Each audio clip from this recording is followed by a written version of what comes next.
Bismillahirrahmanirrahim. Assalamualaikum warahmatullahi wabarakatuh. Wa ala ali sayyidina Muhammad.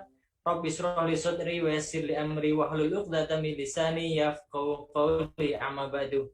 Segala puji senantiasa kita aturkan kepada Allah Subhanahu wa taala, yang mana pada kesempatan sore hari ini kita semua dalam naungannya, dalam iman Islam, kita masih diberikan oleh Allah kesehatan sehingga kita bisa melaksanakan puasa di bulan suci Ramadan, kita bisa melaksanakan ibadah-ibadah di bulan suci Ramadan, dan pada sore hari ini kita berkumpul di Zoom untuk bersama-sama bertolabul ilmi bersama Habib Muhammad bin Nishab. Selawat serta salam semoga senantiasa tercurah limpahkan kepada junjungan kita Nabi Agung Muhammad Shallallahu Alaihi Wasallam, pada segenap keluarganya, para sahabatnya, serta umat-umat beliau yang senantiasa istiqomah di jalan dakwah beliau, dan umat-umat beliau yang senantiasa rindu kepada beliau. Dan semoga kelak di yaumul qiyamah nanti kita semua dikumpulkan bersama beliau dan kita semua mendapatkan syafaat dari baginda Nabi Muhammad Shallallahu Alaihi Wasallam. Amin ya Rabbi.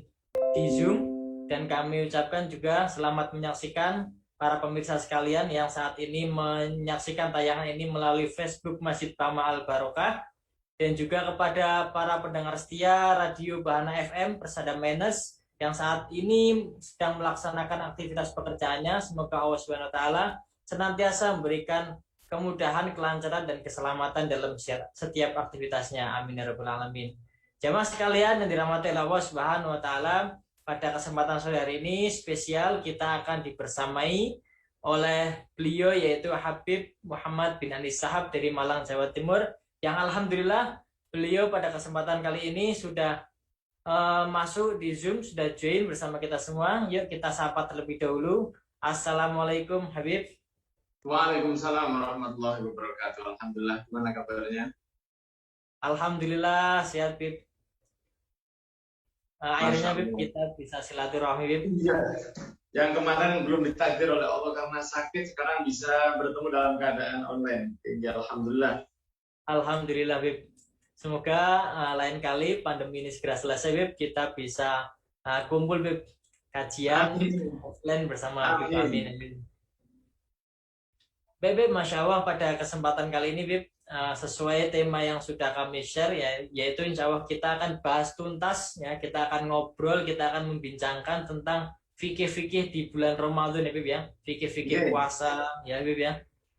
Iya, siap. Ya Bib, langsung saja Bib kepada Habib nanti ya, kami ini, dan sebelumnya ya para jamaah sekalian, nanti beliau akan menyampaikan materi yang dilanjutkan dengan tanya jawab ya. Jadi silakan para jamaah sekalian dipersiapkan ya pertanyaan-pertanyaannya yang ingin tanyakan pada Habib seputar Ramadan, seputar puasa ya. Nanti insya Allah bagi yang bertanya akan ada giveaway yang menarik dari Masjid Tama Al Barokah ya.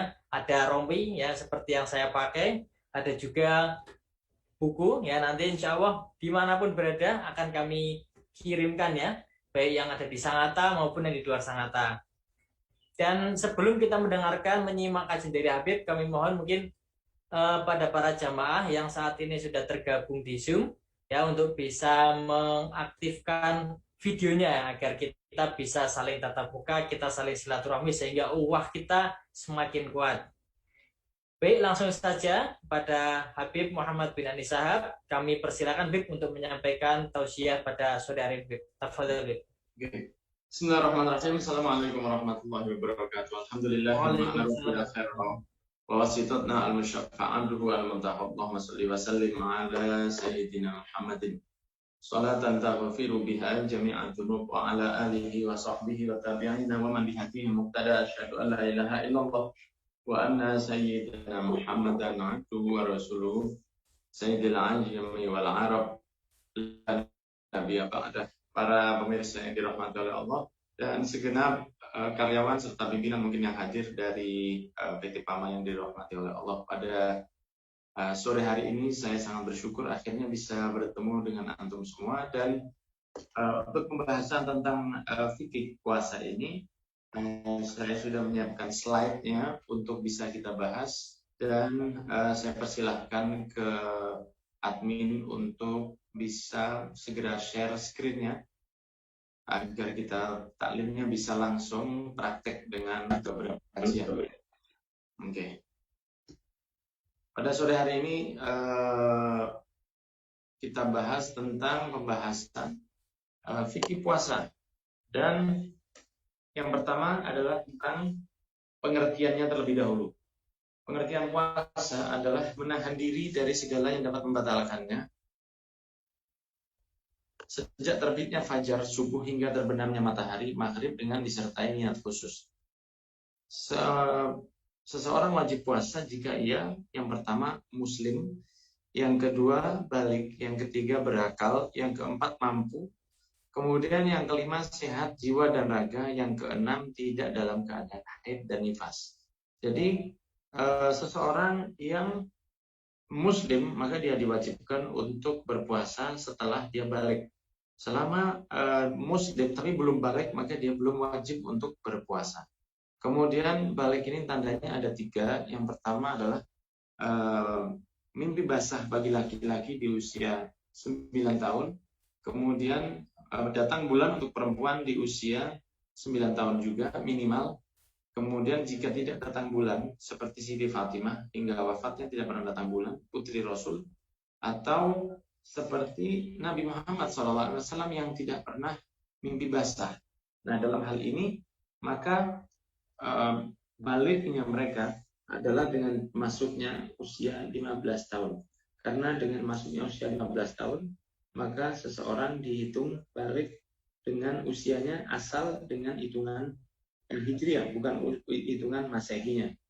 Nah, jika sudah balik maka ke tahapan berikutnya yaitu bagi mereka yang sudah berakal. Jika masih belum berakal atau waliyadzubillah tidak diberi kesehatan akalnya oleh Allah maka nggak wajib. Sehingga orang yang sakit jiwa tidak diwajibkan untuk berpuasa atau mengqadha puasa ketika kelak dia sudah sehat. Nah, ini diantara hal-hal yang perlu kita perhatikan.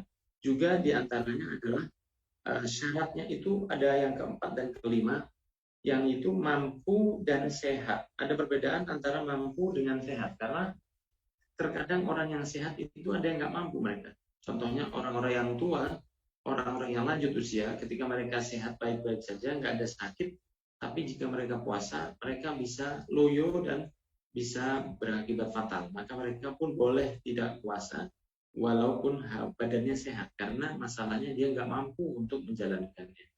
Akan tetapi yang kelima, yaitu beda dengan yang keempat, yaitu ketika seseorang nggak sehat walaupun dia mampu.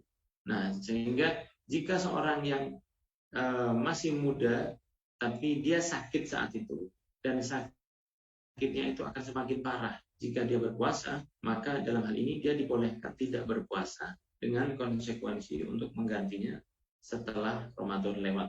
Nah, kemudian syarat yang keenam, seseorang wajib puasa jika dia tidak dalam keadaan haid atau nifas. Nah, ini sehingga jika seorang muslim sudah balik, dia sehat akalnya, mampu fisiknya, kemudian sehat jasmaninya, dan dia laki-laki atau perempuan yang sedang tidak datang bulan, maka dia wajib untuk menjalankan puasa.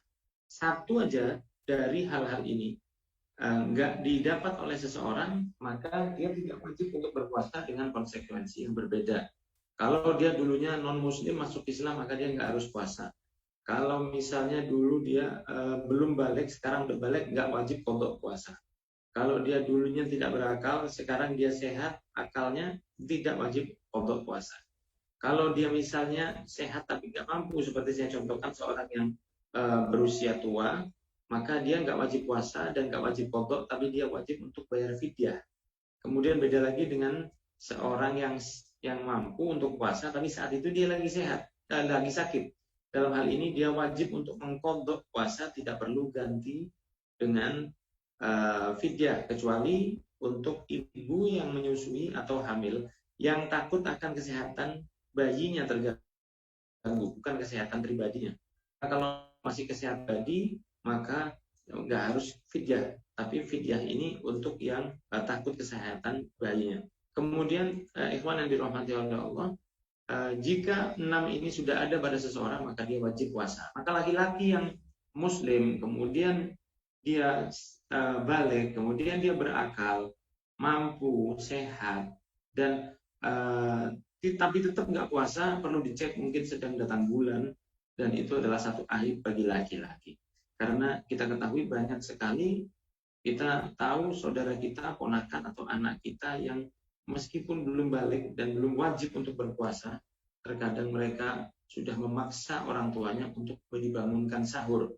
Padahal tubuhnya masih ceking, kurus, kecil, umurnya belum balik, akalnya juga masih belum sempurna, belum tamyiz, tapi sudah memaksa orang tuanya untuk berpuasa sampai maghrib puasa dan nggak mati karena puasa.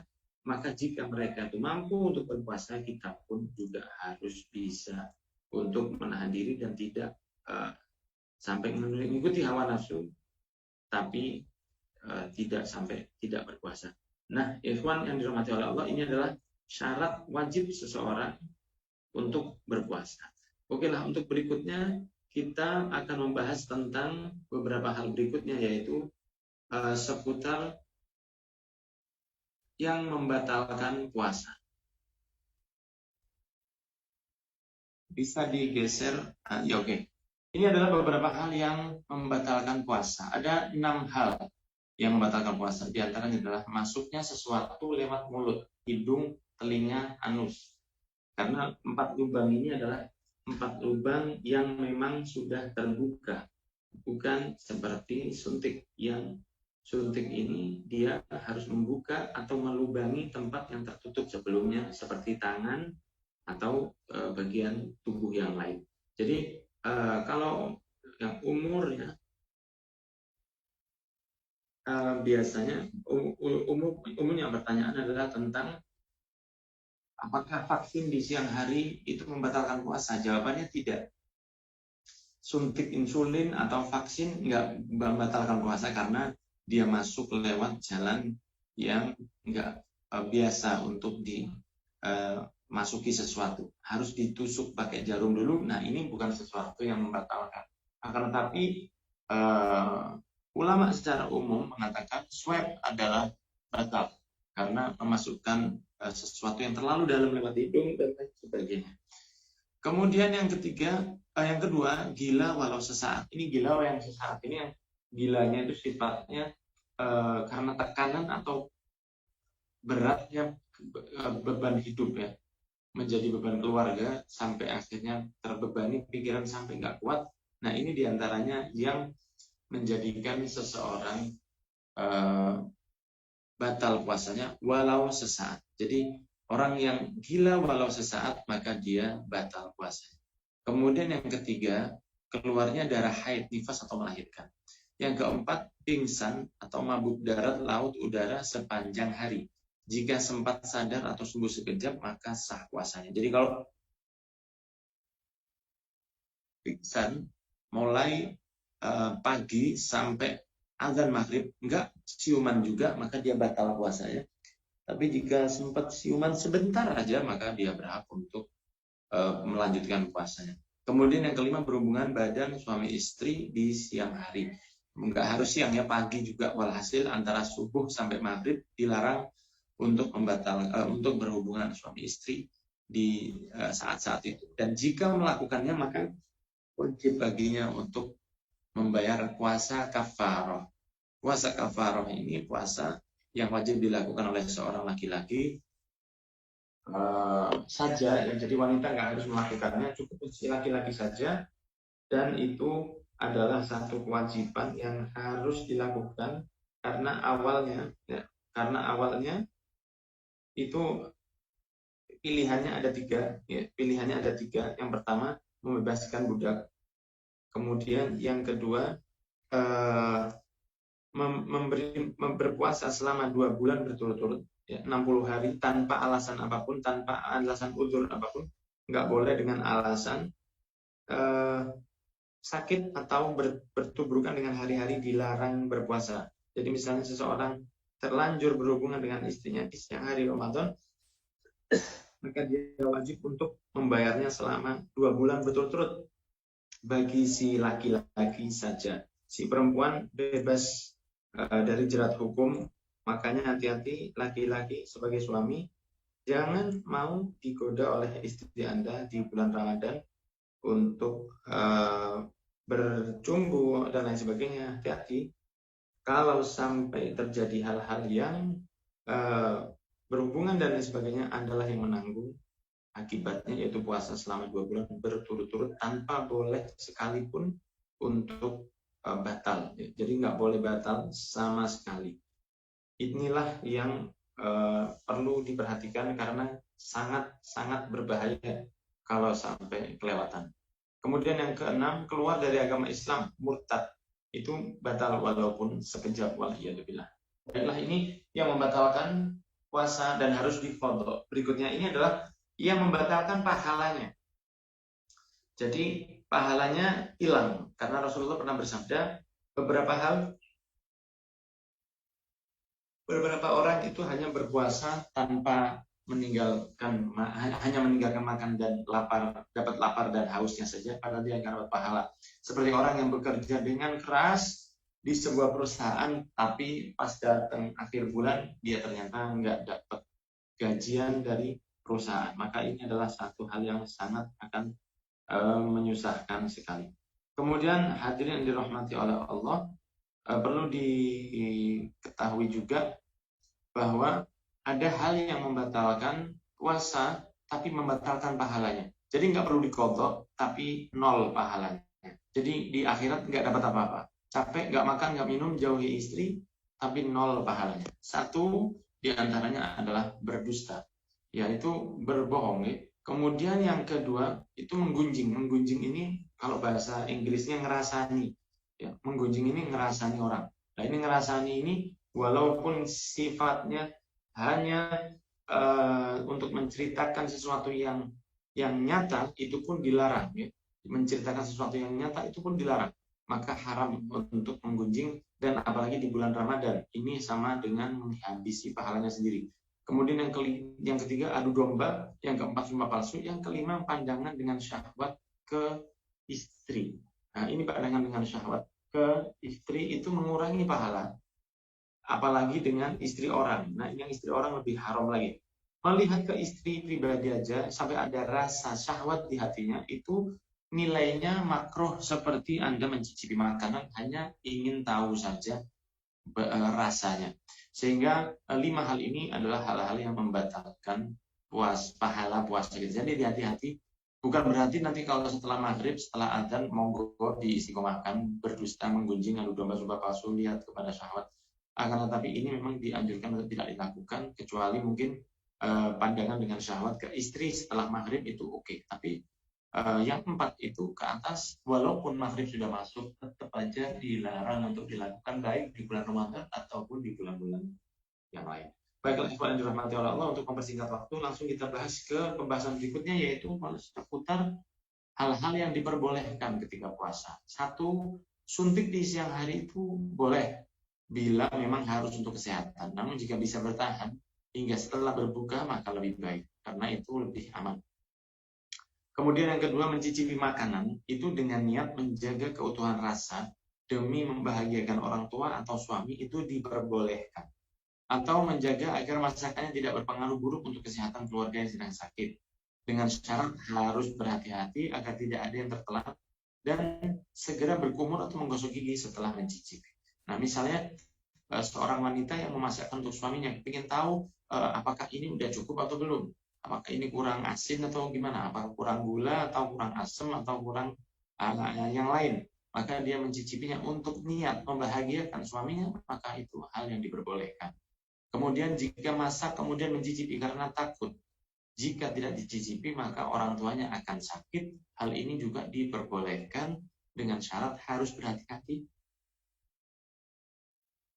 Jangan sampai ada yang tertelan. Nah, kemudian untuk kumur juga diperbolehkan, asal kumurnya wudhu.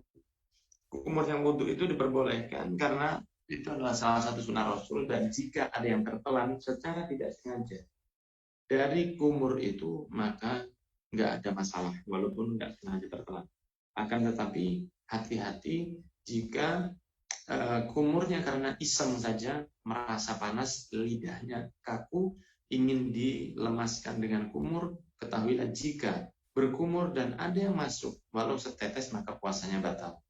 Atau mandi renang, masukkan tubuh menyelam ke dalam kolam renang, itu makruh hukumnya dan besar kemungkinan untuk membatalkan puasanya.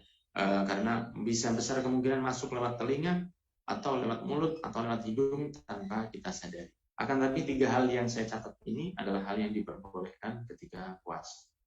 Oke lah, sekarang kita bahas lagi berikutnya untuk agar waktunya lebih berkah, pembahasan tentang sunnah-sunnah puasa.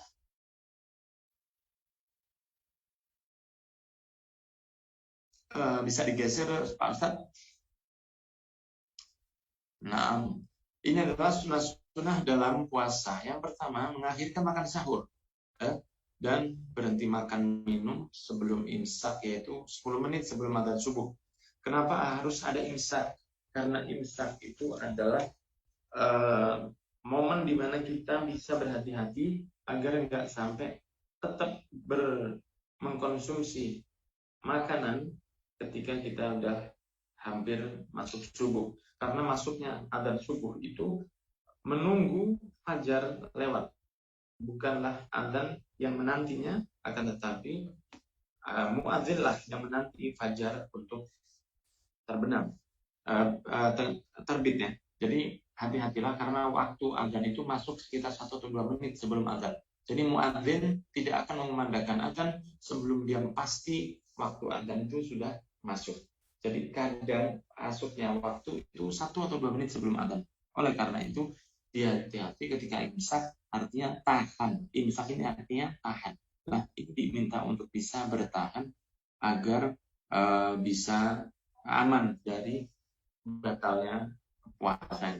Kemudian yang kedua, segera berbuka setelah mendengar adzan maghrib. Jika Anda sibuk, jika Anda beraktivitas, jika apapun yang Anda lakukan ketika adzan maghrib, bersegeralah untuk berbuka. Kemudian yang ketiga, memulai buka dengan doa. Ketika Anda berbuka, berdoalah kepada Allah, Allahumma laka sumtu bika amantu ala rizkika aftartu dhahabat wa ma'awud tanatin wa tabatal ajur insyaallah, dan lain sebagainya. Itu dianjurkan untuk didoakan seperti itu. Karena boleh juga Anda berdoa dengan bahasa Indonesia atau dengan bahasa yang Anda paham. Kemudian awali yang keempat, awali berbuka dengan kurma. Nah, ini yang banyak diremehkan orang karena ini punya kandungan yang sangat besar. Berbuka dengan apapun itu it's okay, tapi berbuka dengan kurma adalah sesuatu yang sangat perlu untuk diperhatikan. Karena berbuka dengan kurma itu adalah sesuatu yang sifatnya persis dengan yang dilakukan Rasulullah SAW. Maka seseorang yang berbuka dengan kurma, dia di waktu yang sama telah melakukan sunnah Rasul tanpa perlu khusyuk, tanpa perlu istiqomah, tanpa perlu tumakninah. Cukup mengkonsumsinya, Anda 100% melakukan sunnah Rasul. Kalau kita melakukan berbuka dengan, kalau kita mengikuti sunnah Rasul dengan sholat tahajud di malam hari, nggak selalu hal itu akan diterima oleh Allah. Karena kita nggak tahu sholat kita khusyuk atau tidak. Kalau kita berdoa seperti Rasul, kita nggak tahu apakah doa kita seperti Rasul atau tidak. Tapi kita jika berbuka dengan kurma, maka Anda nggak perlu susah-susah untuk khusyuk, dan Anda sudah melakukan sesuatu yang sifatnya pas dengan Rasul SAW. Kemudian yang kelima, memperbanyak bacaan Al-Quran. Ya, memperbanyak bacaan Al-Quran. Yang keenam, diusahakan untuk mandi junub sebelum adzan subuh. Jika nggak sempat, maka boleh setelah adzan subuh, asal sebelum melaksanakan sholat. Jadi Anda yang sudah berkeluarga, atau mungkin Anda yang masih jomblo, yang sudah mimpi basah di malam hari, ketika Anda bangun jam 3:30, Anda takut nggak dapetin waktunya, atau Anda yang di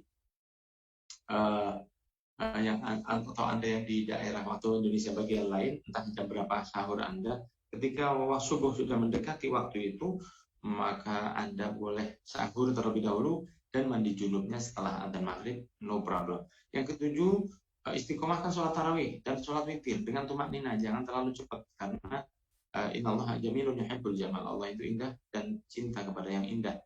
Kemudian memperbanyak sholat-sholat sunnah seperti tasbih, awabin, duha, tahajud, dan lain-lain. Dan yang kedelapan, memberi buka kepada orang lain yang berpuasa. Nah, ini yang perlu diperhatikan, karena jangan sampai lewat sebulan pun dalam Ramadan dan Anda tidak pernah memberi buka kepada orang lain. karena pahalanya itu persis 100% seperti Anda berpuasa, tapi itu dilakukan oleh orang lain hanya dengan memberi mereka buka puasa. Yang kesembilan, memperbanyak amal seperti sedekah, silaturahmi, hadir majelis taklim, tadarus Al-Quran bersama teman-teman, iktikaf di masjid, membaca wirid, membaca zikir, bersolawat kepada Rasul, kemudian bertadarruk, ya, mengingat, mengevaluasi keburukan-keburukan kita dan mensyukuri keutamaan-keutamaan dari Allah Subhanahu wa taala. Dan yang ke-10, meningkatkan ketakwaan di 10 malam terakhir agar mendapatkan malam Lailatul Qadar.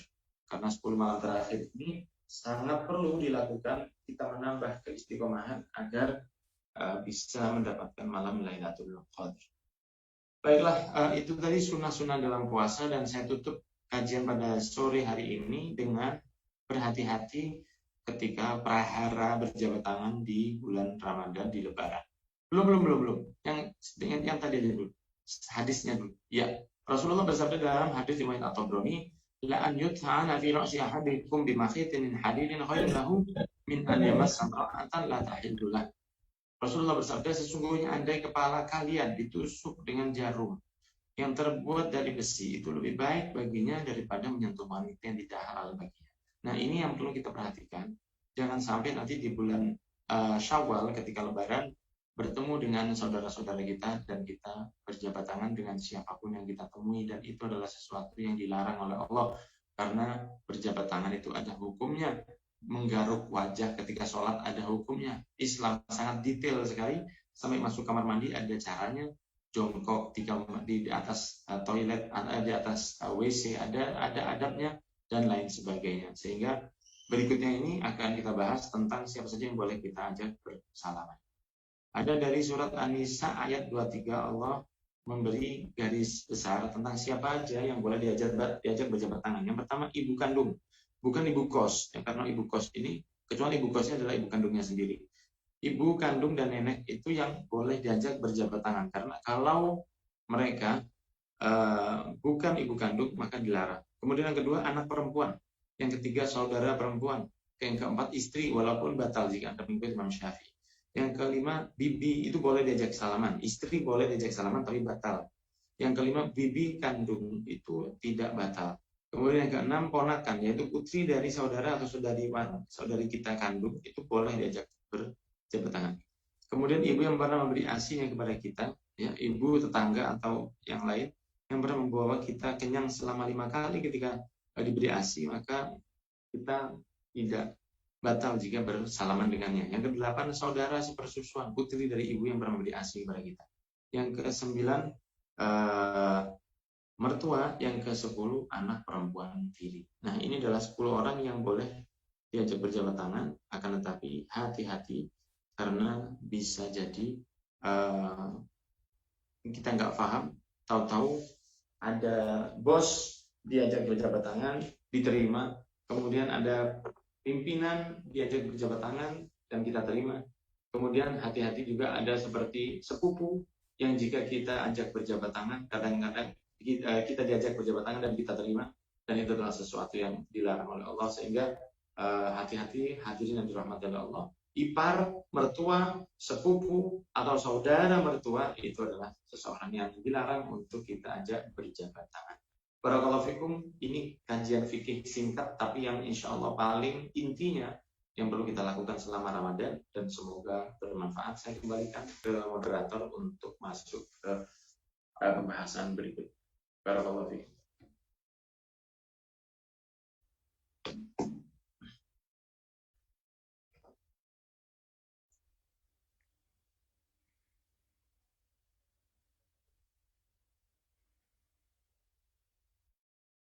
Masya Allah, syukur jazakumullah khairan, Bib.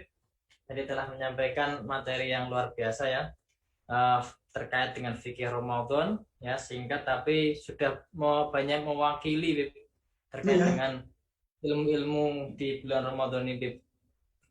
Baik, yang berikutnya ya, kita langsung ke sesi tanya jawab. Kami persilakan pada jamaah yang ingin bertanya langsung dengan Habib bisa raise hand ataupun bisa menuliskan di kolom chat, dan bagi para pemirsa yang menyaksikan di Facebook bisa tulis di kolom komentar. Silakan mungkin yang mau bertanya langsung kami persilakan. Assalamualaikum. Waalaikumsalam. Waalaikumsalam warahmatullahi wabarakatuh. Silakan Pak Septian.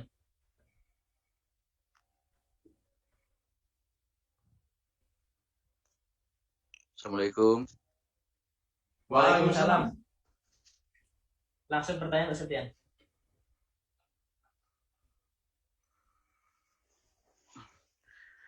Izin bertanya, Habib. Saya Septian.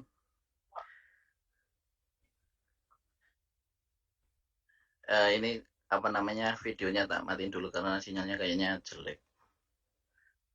Oke, monggo. Oke. Dengar Mas Diki ya? Ya, jelas Pak Septian.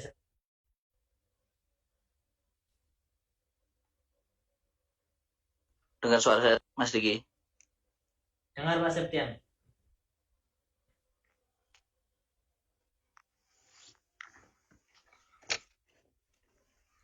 Langsung ke Ini di pertanyaan. mes agak sinyalnya jelek.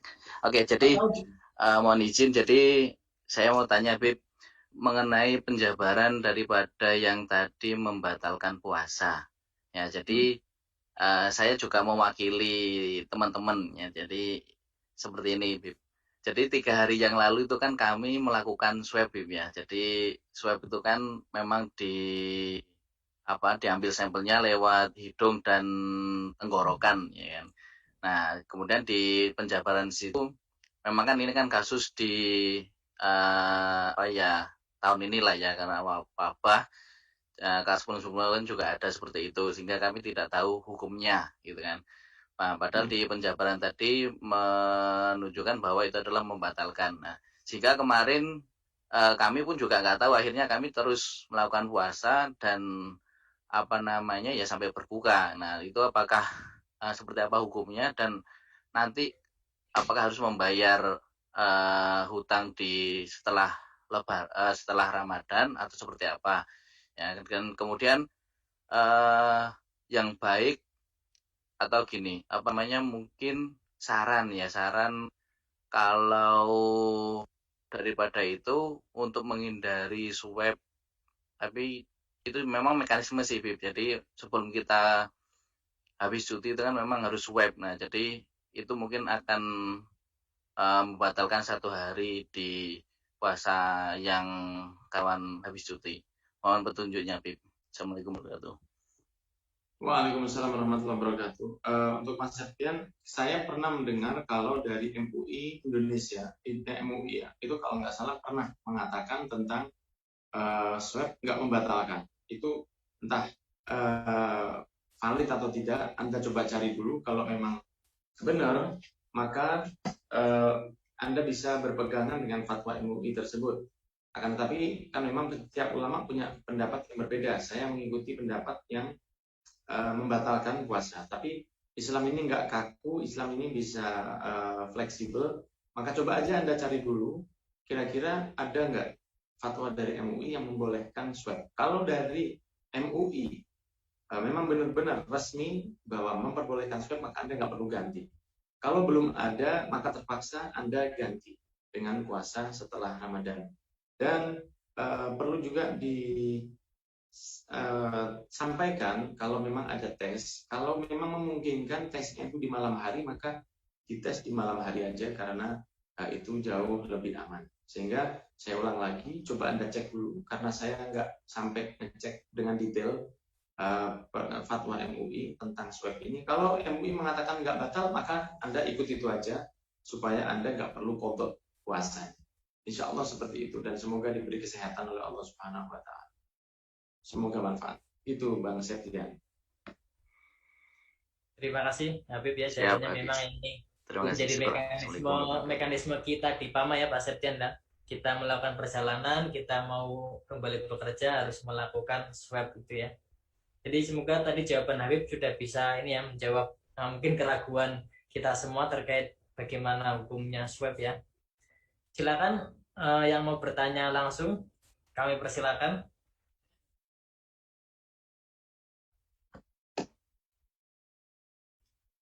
Ini Bib, pertanyaan dari saya terkait dengan tadi yang Habib sampaikan itu, Bib, ya.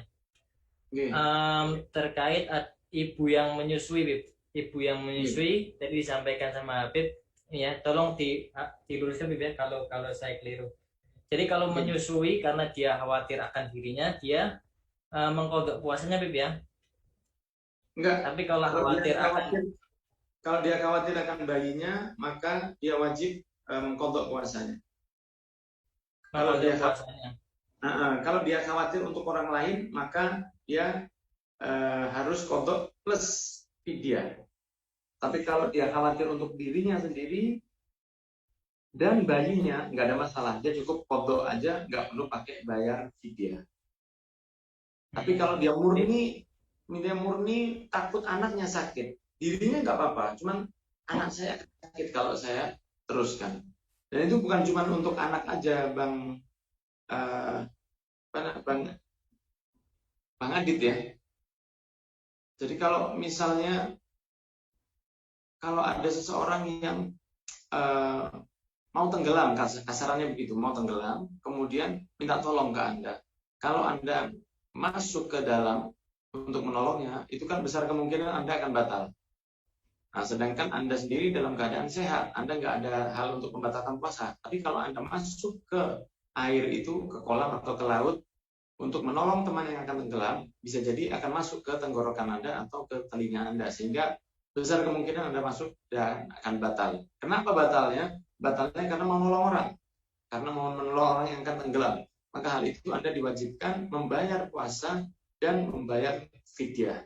Karena Anda membatalkannya untuk orang lain. Tapi jika Anda membatalkannya, misalnya seperti seorang ibu yang dirinya sakit, bayinya juga sakit kalau dia puasa. Maka karena masih ada sangkut pautnya dengan dirinya, dia nggak perlu bayar fidyah, cuma hanya foto puasa saja.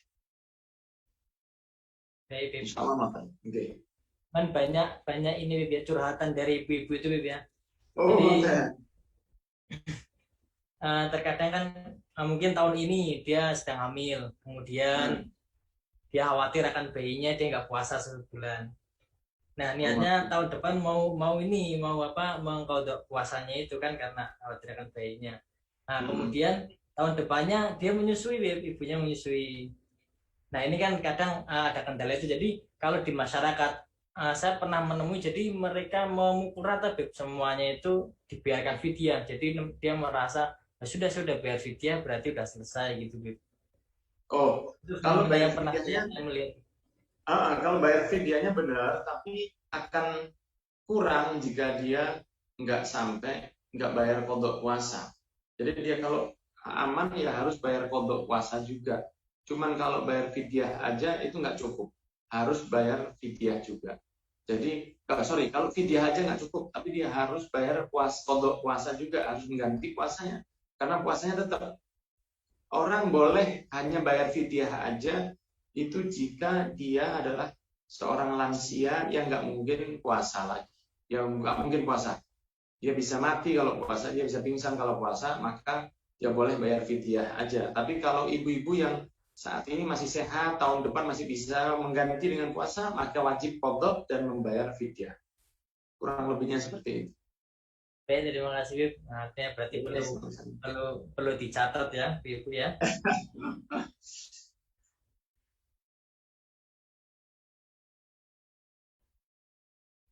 Silakan dari jamaah sekalian, kalau ada pertanyaan.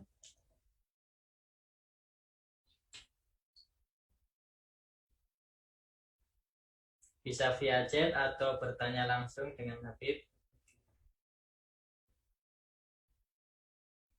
Ini ada pertanyaan, Bib. Nah, ini tuh tentang nifas, Bib. Okay. Nifas sampai 53 hari, Bib. Nah, itu apakah secara syariat itu memang waktunya segitu, ataukah ada kalau yang darah penyakit itu, Bib? Ya, nifas itu minimal lahdoh rata-ratanya 40 hari dan maksimalnya 60 hari. Jadi kalau seseorang masih di bawah 60 hari, maka nifasnya masih normal. nggak ada masalah. Tapi kalau udah di atas 60 hari maka jatuhnya ke istihadah. Nah, itu hitungannya beda lagi. Tapi selama masih di bawah 60 hari, maka itu nifasnya masih nifas yang normal aja. It's okay, no problem. Tidak ada jawab masalah ya. Tadi batas waktunya 60 hari. Assalamualaikum Ustadz. Waalaikumsalam. Ini Jadi- istrinya Pak Soleh, Mas Diki. Oke. Ya silakan Ibu. Gini Ustadz, saya kan nifas sampai 53 hari. Oke. Terus saya 7 hari puasa. Habis itu hari ke-61 keluar lagi selama 3 hari. Kan itu istihadah yang 61, 62, 63. Nah, yang 7 hari itu wajib qadha nggak Ustadz? Sebentar. 61, 62, 63 itu haid atau nifas? Istihadah ya? Iya. Enggak, maksud saya apa bukan haid kira-kira?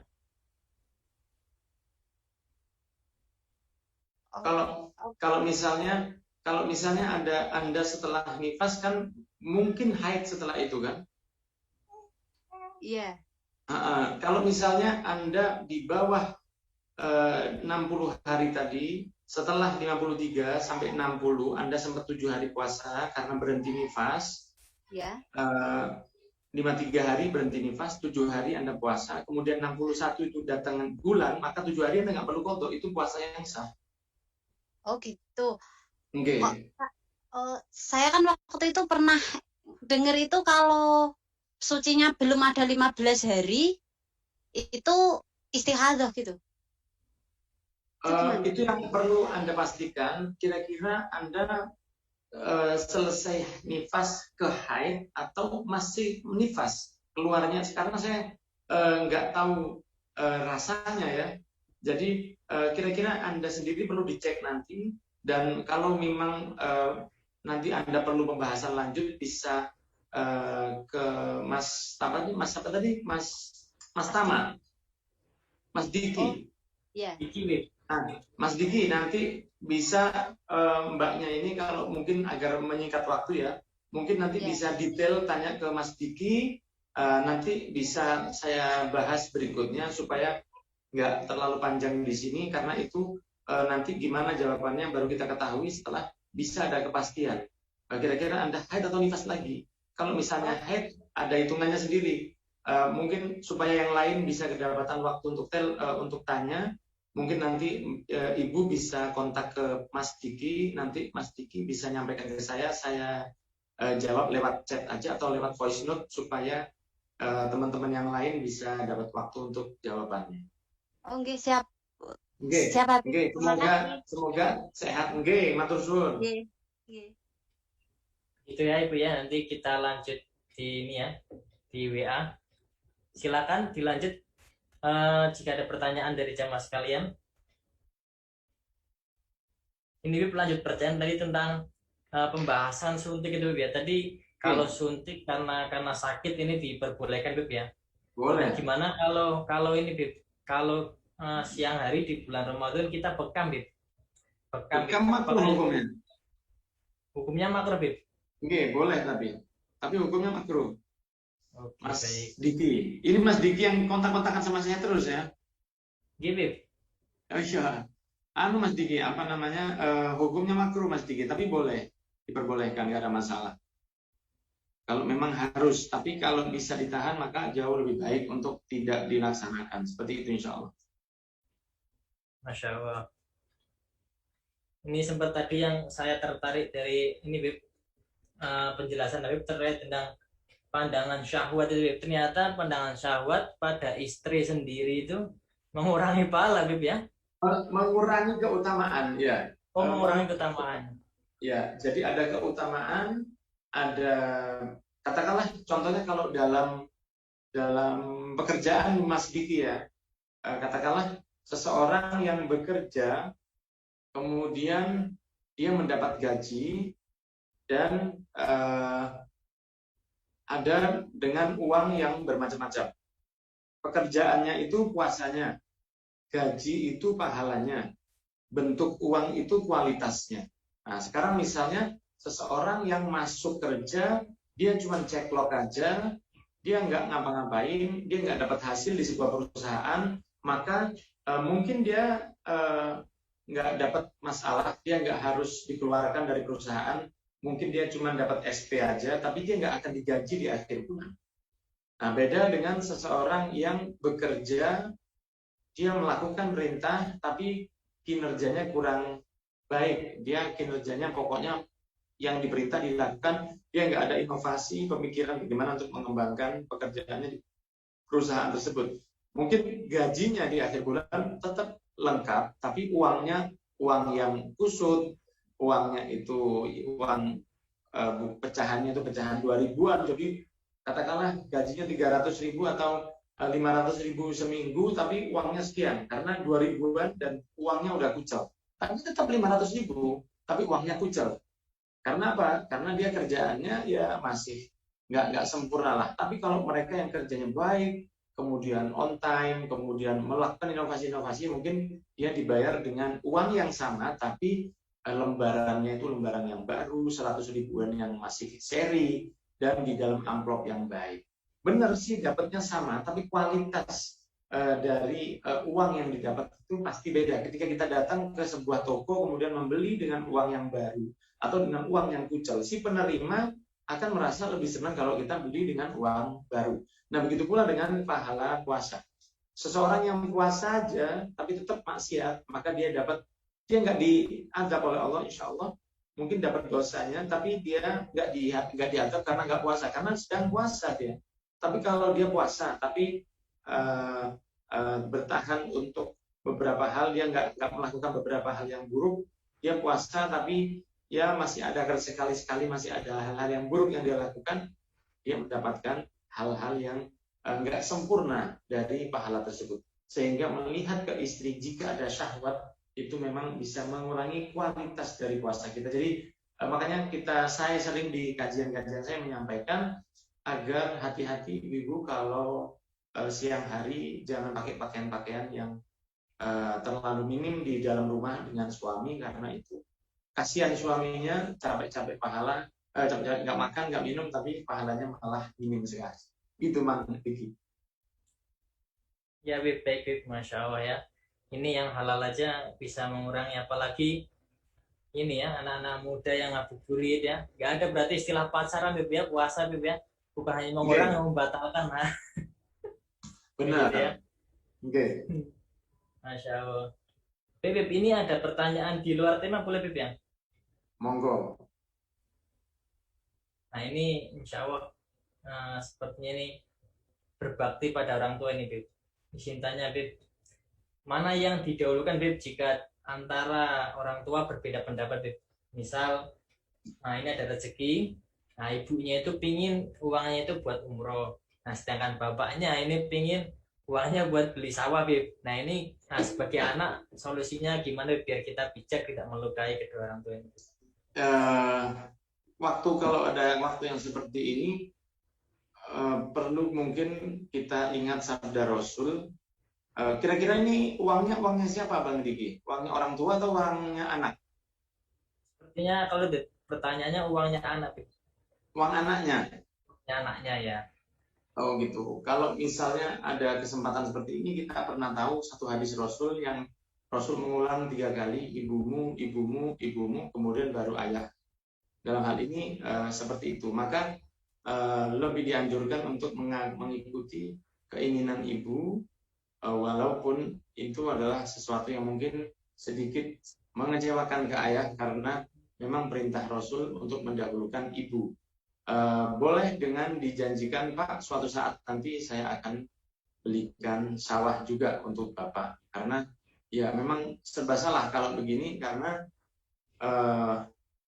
dengan orang tua ini kadang kalau kita memperingatkan mereka dengan agak kasar, maka jatuhnya kita berdosa kepada mereka.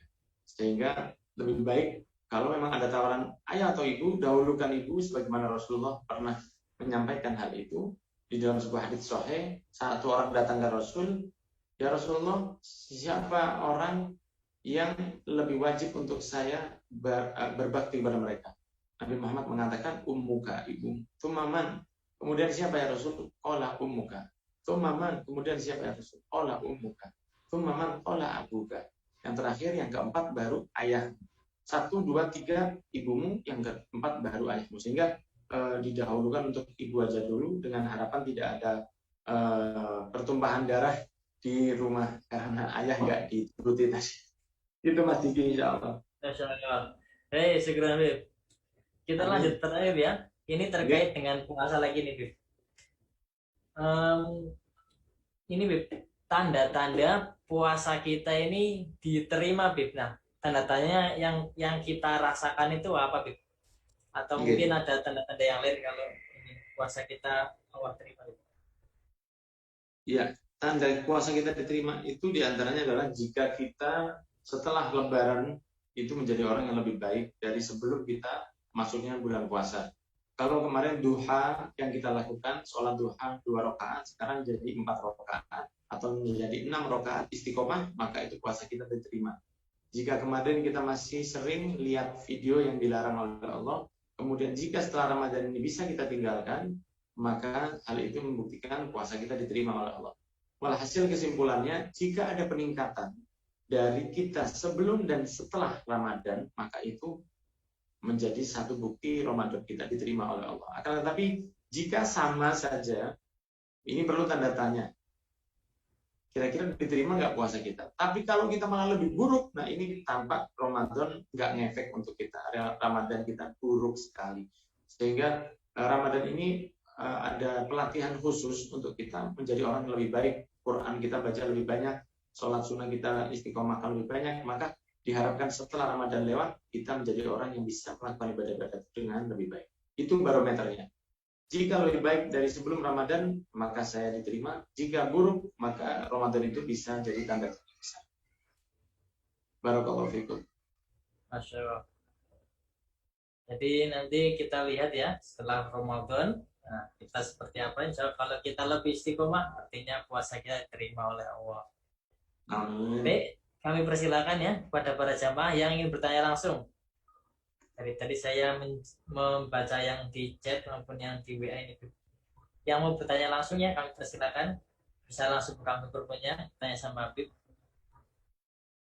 Nanti insya Allah ada giveaway menarik tadi ya dari DKM. Tapi kalau belum ada, kami lanjutkan dengan pertanyaan yang melalui ini, Bib. Ya, Bib. Oke, monggo. Nah, ini menarik, Bib.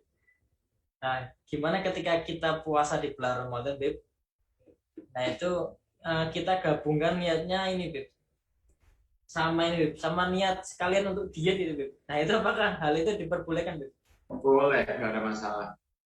Ya Allah, saya puasa supaya dia tubuh saya dari kurus, nggak ada masalah. Itu it's okay, no problem, nggak ada masalah. Aman.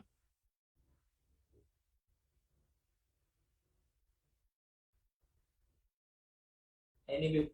Tadi kalau dijelaskan sama Habib, di siang saat kita puasa Ramadan itu kita boleh untuk berkumur, Bib ya, boleh untuk berkumur, tapi saat wudhu, Bib ya. Apa? Saat wudhu ya. Saat wudhu. Ya. Nah ini kalau kita gosok gigi ataupun kita bersiwak, Bib, di siang hari bulan Ramadan gimana, Bib? Itu kalau ada yang masuk maka batal puasa kita, sehingga sebaiknya nggak perlu bersikat gigi ya. Penting itu ketika setelah sahur itu bersegeralah untuk sikat gigi, karena itu akan menjaga bau mulut selama sepanjang hari. Dan sikatan di siang hari itu boleh asal aman dari sesuatu yang masuk ke tenggorokan, karena jika ada yang masuk ke tenggorokan maka puasanya akan batal. Sehingga siwakan juga perlu dihati-hati. Bersiwak itu kan ketika kita bersiwak pasti ada sisa liur yang nempel di ujung siwak. Nah, ketika kita lepas dia dari mulut, kemudian kita masukkan lagi, dan dari situ ada sisa liur yang kita telan ke dalam mulut, ke dalam tenggorokan, maka puasanya bisa batal.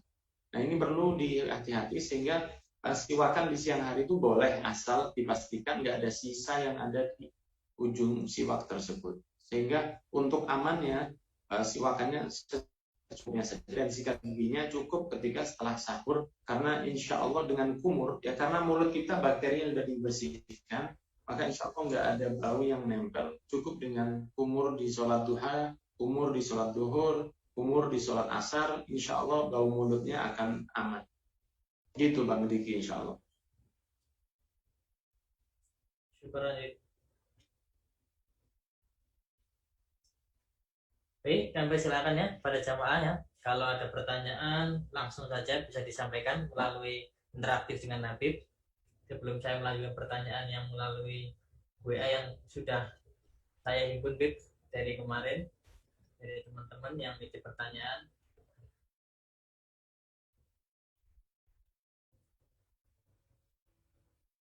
Nah ini Bib, kalau tadi ya, kalau kita misalkan malamnya ini mimpi basah dulu ya, itu kita wajib mandi sebelum melaksanakan sholat subuh Bib ya. Nah gimana kalau mimpi basahnya ini siang hari Bib? Nah itu gimana ininya Bib? Apakah itu membatalkan puasa atau gimana Bib? Enggak batal puasanya, nggak ada masalah, tinggal mandi aja. Mimpi basah di siang hari itu nggak membatalkan puasa. Yang membatalkan itu onani atau berhubungan suami istri, itu pastinya membatalkan. Tapi kalau puasa mimpi basah nggak ada masalah, tetap bisa dilanjut sampai maghrib, aman insya Allah, aman Mas Diki. Berarti artinya kalau keluar maninya dengan cara sengaja itu lebih yang itu yang nggak diperbolehkan. Tapi kalau secara nggak sengaja itu insya Allah aman aja Bang. Alhamdulillah. Bila ya mas kalian ya, banyak sekali kita mendapatkan pelajaran terkait dengan puasa di bulan Ramadan ya. Baik, kembali ya, kami persilakan para jamaah sekalian yang ingin bertanya. Kalau tidak ada Bib, ini pertanyaan dari saya Bib. Pengalaman ada Mas Imam Zainuddin Bib. Mas Imam Zainuddin. Persilakan Mas Imam.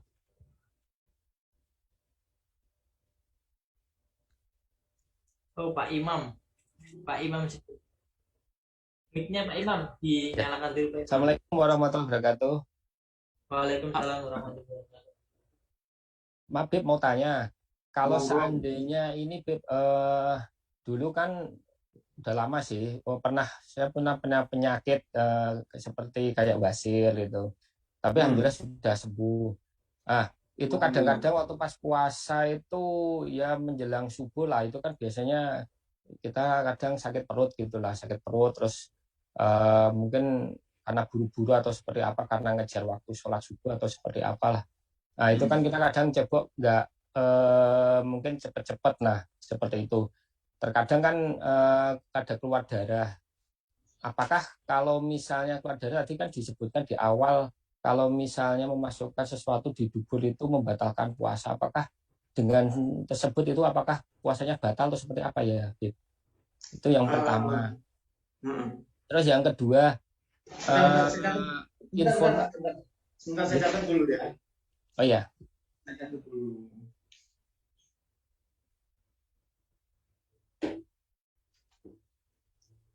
Oke. Apa tadi sakitnya apa tadi Pak? Wasir atau ambeien Bib? Wasir, oke. Nah, wasir tadi batal atau tidak? Iya, katanya kalau masukkan sesuatu ke dalam dubur itu kan batal. Nah, terkadang kan dulu waktu pas parah-parahnya wasir kan kadang ada keluar benjolan daging di area dubur itu lebih. Kalau nggak dimasukkan kan jadi sakit itu kan. Nah, kalau biar nggak keluar darah itu kan otomatis harus dimasukkan seperti itu. Nah, apakah itu kadang-kadang juga keluar darah juga? Apakah kalau keluar darah terus memasukkan itu apakah membatalkan puasa apa enggak gitu? Itu yang pertama. Ya, yang pertama. Terus yang kedua, saya pernah dengar ada ceramah ustadz yang lain gitu, kalau misalnya hukum imsak itu katanya itu nggak asli ya, Bib, atau mungkin masih hadisnya lemah ya. Jadi informasinya kalau setelah kita nggak boleh makan itu kalau setelah adzan subuh. Apakah kalau misalnya kita bangunnya misalnya telat, pas kita imsak itu baru bangun terus kita makan, tapi setelah subuh kita berhenti itu apakah masih sah puasanya atau seperti apa ya? Gitu. Itu aja Ya, yang saya tanyakan. Jazakallah terima khair. kasih. Assalamualaikum warahmatullahi wabarakatuh. Waalaikumsalam warahmatullahi Warahmatullahi wabarakatuh. wabarakatuh. Mengenai wasir ini, kalau misalnya masuknya itu tanpa pakai tangan yang Harus pakai tangan, Bib. Kalau yang sudah mungkin stadium 2 kalau nggak salah itu kalau nggak dimasukin tangan kadang susah gitu. Tapi ya kumat-kumatan sih gitu, Bib. Kalau kelamaan duduk atau ya itu sih kelamaan terlalu bekerja duduk gitu loh. Oke. Kemudian yang kedua, yang pertama tadi mengenai wasir itu kira-kira tangannya masuk ke dalam lubang, Pak, atau cuma di ujung aja? Mohon maaf suaranya kok jadi kecil ya, Eh, Pak Diki. Bismillah. Bismillah. Bismillah. Jadi kecil. Coba, bentar. Oke. Bentar.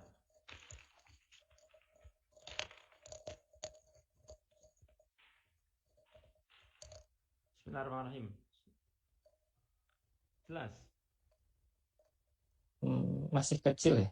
Masih kecil. Nggih. Wah, kok ajib ya, kok aneh ya. Bentar. Bentar. Sekarang gimana? Masih kecil. Ada lumayan. Oke. Ini kan lumayan. Oke. Kira-kira waktu masuk ke daging ke dalam itu, kira-kira tangannya ikut masuk ke dalam anusnya atau enggak? Atau cuma di ujungnya aja? Ya masuk ke anus, Bib.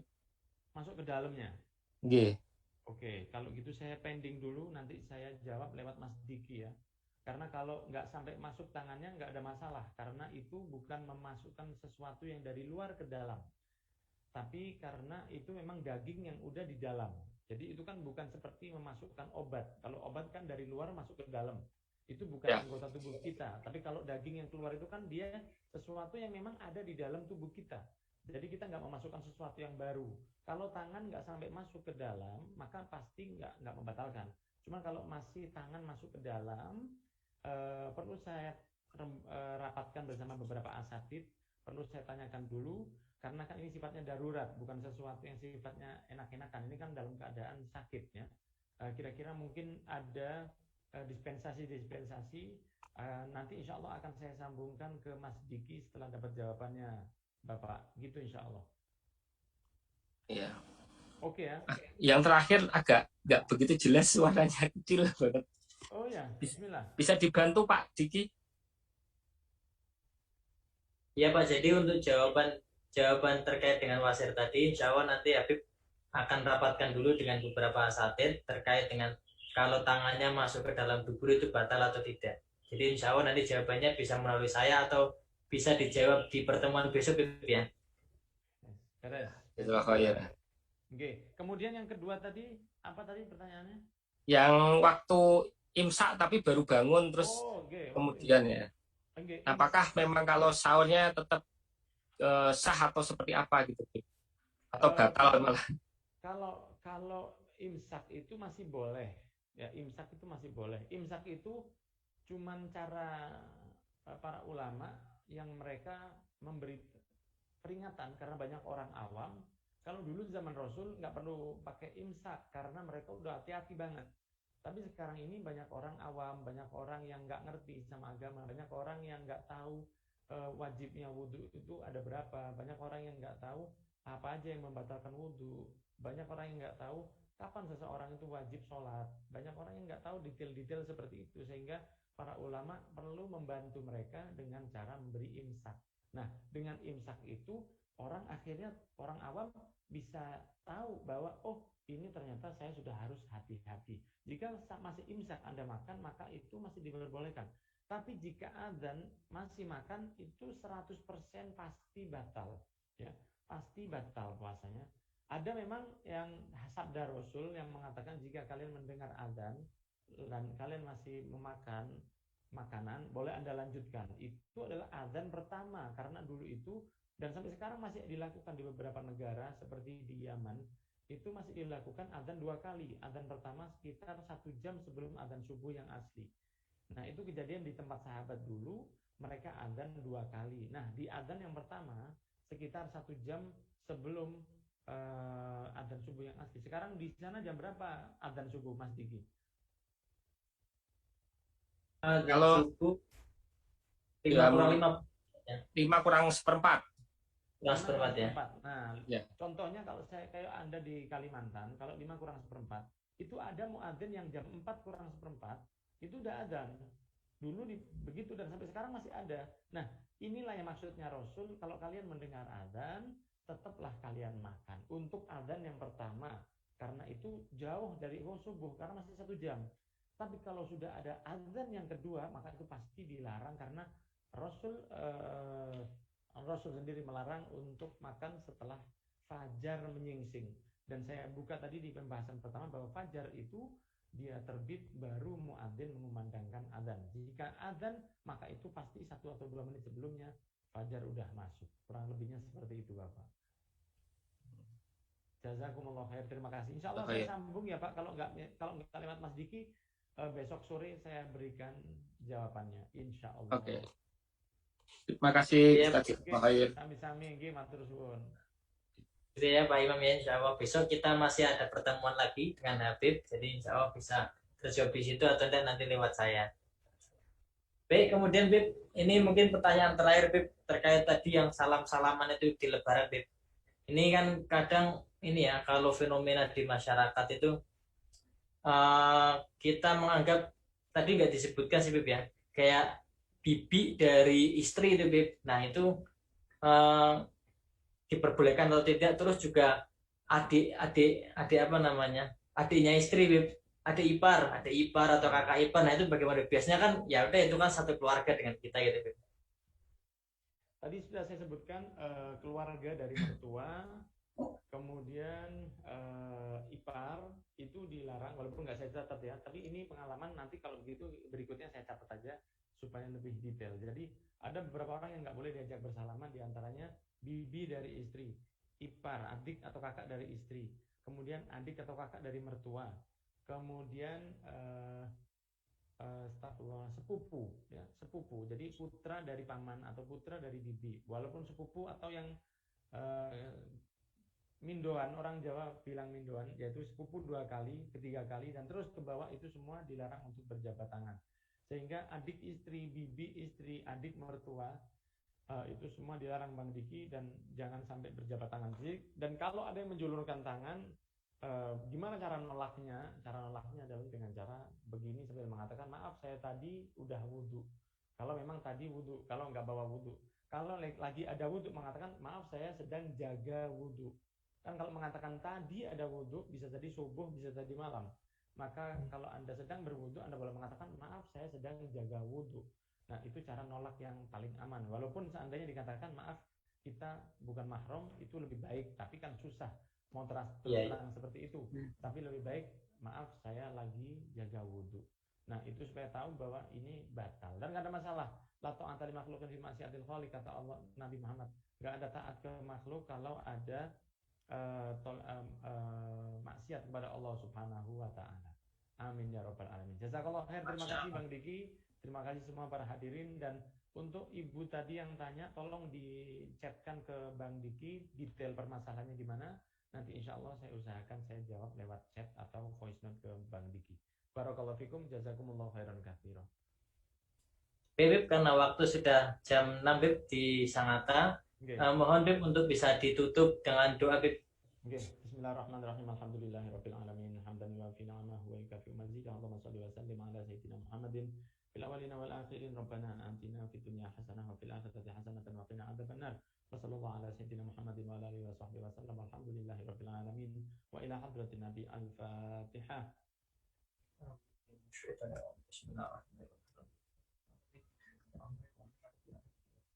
Jazakumullah khairan katsiran, ngapunten ingkang kathah. Wassalamualaikum warahmatullahi wabarakatuh. Waalaikumsalam. Terima kasih banyak ya kepada Habib yang telah berkenan hadir di kajian kita. Terima kasih juga kepada para jamaah sekalian yang telah bergabung di kajian online DKM Pama. Ya, insya Allah kita besok bertemu lagi dengan Habib dengan tema yang berbeda. Dan tadi penanya dari istrinya Pak Soleh dan Pak Imam Zainuddin, nanti bisa WA saya di nomor, bisa dicatat Pak ya, 0853 9067 2496, 0853 9067 2496. Dan pada Pak Soleh sama Pak Imam Zainuddin, Pak Septian, nanti insya Allah ada giveaway dari DKM Pama. Jadi silakan WA saya, nanti alamatnya di mana, insya Allah kami kirim untuk hadiahnya. Baik, jamaah sekalian, dirahmati Allah Subhanahu wa taala, bentar lagi maghrib, semoga Allah Subhanahu wa taala menerima ibadah puasa kita di hari ini dan di hari-hari sebelumnya. Dan saya ucapkan terima kasih banyak. Semoga kita semua senantiasa diberikan istiqomah dalam mencari ilmu. Amin ya rabbal alamin. Sekian dari saya, banyak salah, saya mohon maaf yang sebesar-besarnya. Kita tutup dengan hamdalah, alhamdulillahirabbil alamin. Wabillahi taufiq wal hidayah. Assalamualaikum warahmatullahi wabarakatuh.